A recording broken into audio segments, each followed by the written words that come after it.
नमस्कार, मैं हूं आपके साथ शिवानी पांडे। आप देख रहे हैं देश के नंबर 1 न्यूज चैनल का नंबर 1 शो कच्चा चिट्ठा। कच्चा चिट्ठा में आज सबसे पहले बात उस रिपोर्ट की जिसमें यूक्रेन युद्ध में अब तक का सबसे बड़ा नरसंहार हुआ है। रूस के इस खौफनाक हमले को देखकर अमेरिका तक कांप गया है, जबकि ज़ेलेंस्की ने साफ कहा है कि रूस पूरे यूक्रेन को पूरी तरह से तबाह करने पर आमादा है।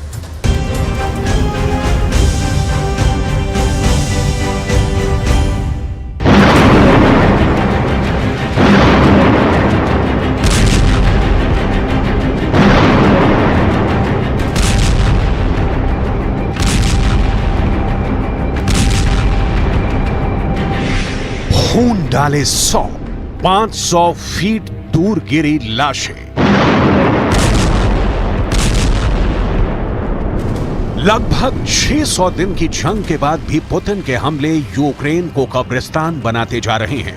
भले ही यूक्रेन लाख दावे करे कि उसके ड्रोन अटैक ने क्राइमिया में रूस को तबाह करके रख दिया है, लेकिन हकीकत में रूस ने 20 महीने की जंग में यूक्रेन पर और भी भयानक और खौफनाक हमले कर दिए हैं।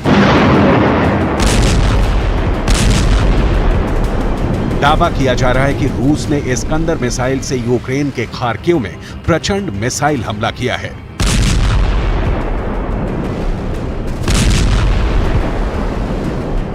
एक के बाद एक कम से कम 3 मिसाइलों ने खार्किव के एक रिहाई वाले इलाके को भस्म कर डाला है।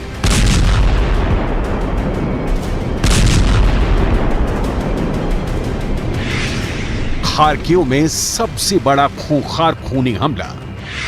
खार्किव, यूक्रेन मार्केट, रोजा कैफे। रोजा खबरों के मुताबिक 5 अक्टूबर को रूसी सेना ने ध्वनि से 6 गुना तेज रफ्तार वाले इस्कंदर मिसाइल से यूक्रेन के खार्किव में हमला किया है। खबरों के मुताबिक रूस का इस्कंदर मिसाइल से हमला खार्किव के रोजा गांव में उस वक्त किया गया जब 60 से 70 लोग एक मार्केट में मौजूद थे। इसके अलावा कई दर्जन लोग कैफे में बैठे हुए थे। इस्कंदर मिसाइल ने पहले रोजा की मार्केट पर हमला किया, फिर रोजा गांव के कैफे पर हमला किया। इस्कंदर मिसाइल का यह हमला इतना तीखा और तेज था कि मौके पर मौजूद 90% लोग जलकर राख हो गए, जबकि आधा दर्जन से ज्यादा लोग बुरी तरह से जख्मी हैं। Я был на работе, мне звонок и сказали, что прилетела ракета, где находился мой отец. Когда я приехал сюда, увидел все, что происходит. Отец находился в этом помещении, где проходили поминки. Ракеты уже прилетают туда, где хоронят людей.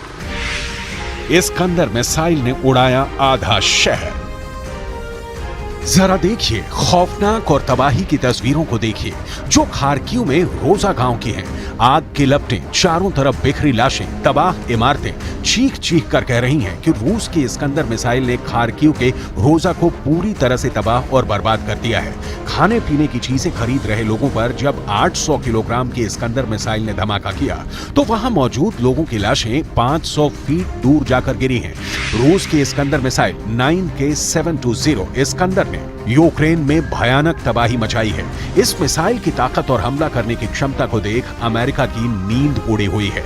ज़ेलेंस्की और बाइडेन को भी समझ में नहीं आ रहा कि यूक्रेन पर रूस के खूंखार मिसाइल हमलों को कैसे रोकें। It is incredibly horrifying for the people of Ukraine, for the folks who are like yourselves, your colleagues who are reporting this on the ground. And it is for these families and these kids. So this is what is happening in Ukraine every day. This is why we're doing everything that we can to help Ukraine, to help the brave people of Ukraine to fight for their freedom, to fight for their democracy. खून डाले 500 feet दूर गिरी लाशें। लगभग 600 दिनों की जंग के बाद रूस ने उन इलाकों को भी जीतना शुरू कर दिया है जहां रूसी सेना की पकड़ काफी कमजोर मानी जा रही थी।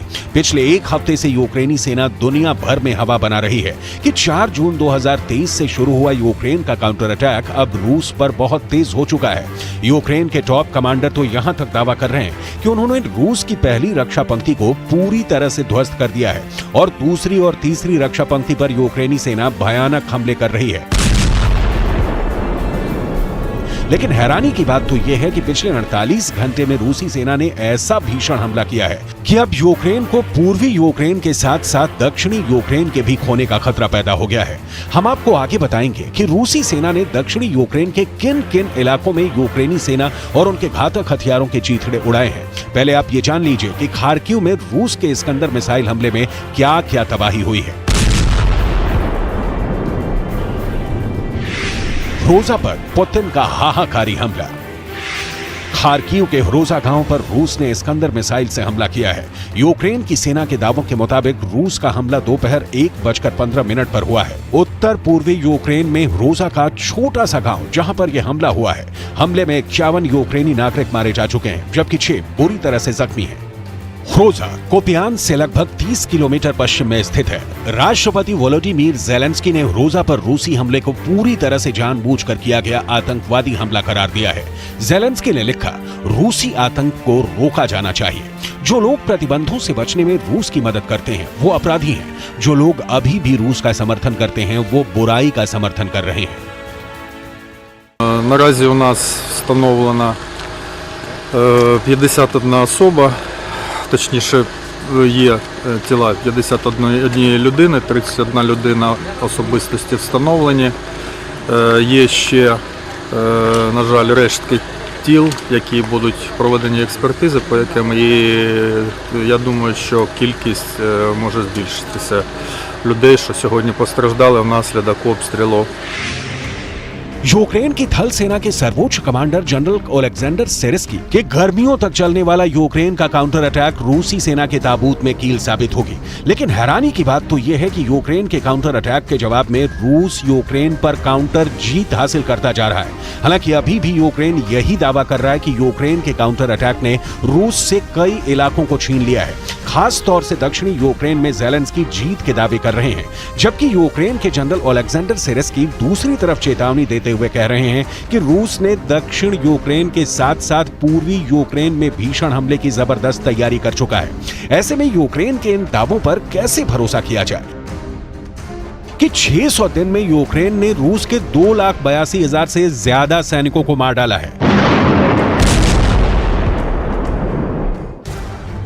हैरानी की बात तो यह है कि पुतिन ने साफ ऐलान कर दिया है कि यूक्रेन के सिर्फ 4 इलाके ही रूस के नहीं, बल्कि पुतिन ने साफ कह दिया है कि यूक्रेन के ओदेसा ओब्लास्ट इलाका भी रूस का है और रूस हर हाल में ओदेसा ओब्लास्ट पर कब्जा करके रहेगा। जरा देखिए पुतिन का प्लान क्या है।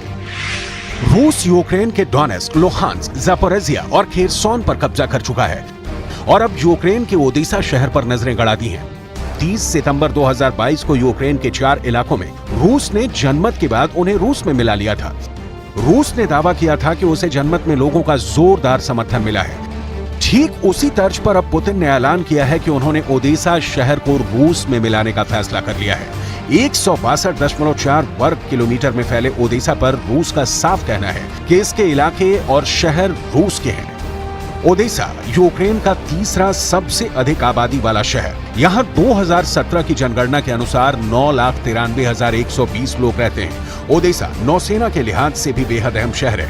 इसलिए पुतिन ने इशारा कर दिया है कि ओदेसा पर रूस कब्जा करेगा।